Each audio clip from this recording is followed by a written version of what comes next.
Okay, so we've just met. I'm Francis. Your name is Anna. Anna. So I've just met Anna. Anna's from Poland, and she just told me some things I didn't know. I've been following the COVID story as it's been unraveling or rolling out across the world. And Anna was telling me about what was happening in Poland, and it was a real surprise to me, like how extreme it's been in Poland, and I've not heard about this. So could you tell us some of the things that have been happening? Yeah, I can tell you. Okay.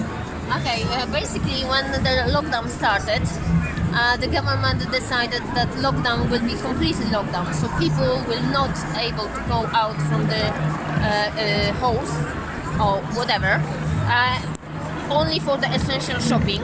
But if you go essential shopping, you have to measure 2 meters distance and so order the sanitizer to hands and blah blah blah.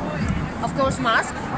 But the most important, that a couple days just after the lockdown started, the government decided to shut down completely forests and parks. The forests and the parks, yeah? Yeah, and you have to know that Poland is about 45% area of forests. Yeah.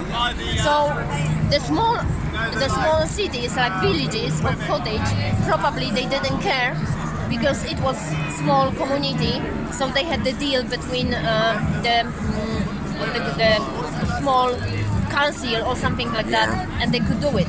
However, in a big city, for instance like Szczecin, when the popularity is about 560,000 people, so it's not small, people were very scared, and the gossip was that they were fined about $5,000 until $50,000. For Polish people, it was if they went into the forests. Yeah. And what did you say? The military or the police were enforcing this? Was that right? Police, and also in Poland we got a forest company. Okay. So this is like a public forest. Okay. So public forest had the law and the enforcement to give the fine for people Okay. if they see anybody during lockdown. You also said in the streets they had every half an hour. Yes. Yeah. In Szczecin, I don't know how it was in Warsaw because I didn't spoke with my friends, but my mom said that it was unbelievable, and every half an hour on her suburb, so if it is on only one suburb, I believe that it was more. Yeah. The police was driving with the car with a megaphone and saying, "Stay home, keep apart, get your mask," and so on and so on. So people were very scary and they didn't want to go out. So I know some people, they stay exactly 3 or 4 months at home without going anywhere. It's crazy. And it's crazy. And you're also telling me your friend here it was a teenager when they last had martial law in Poland. Emily, ile miałaś lat, jak byłeś 20.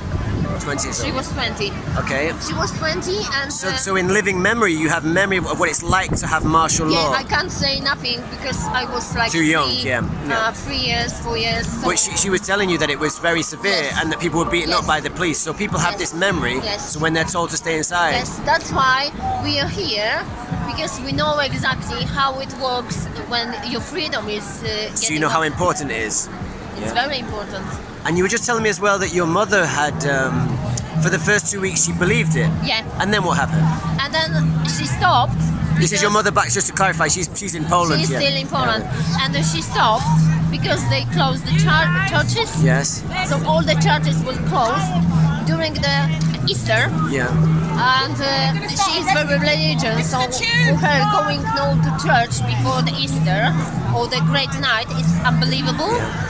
So she started to searching and doing her own research and talking to people.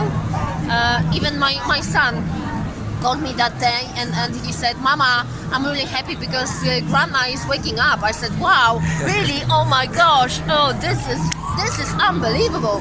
And he said, "Yeah, Mama, Nana was so believed in government and in church and in the Catholic Vatican, whatever, that when they shut the churches, she said that this is unbelievable. It's not the problem." So from that time, she just stopped doing anything. So she's completely lost her belief in it. She thinks it's a hoax and she does what she wants now. Yeah.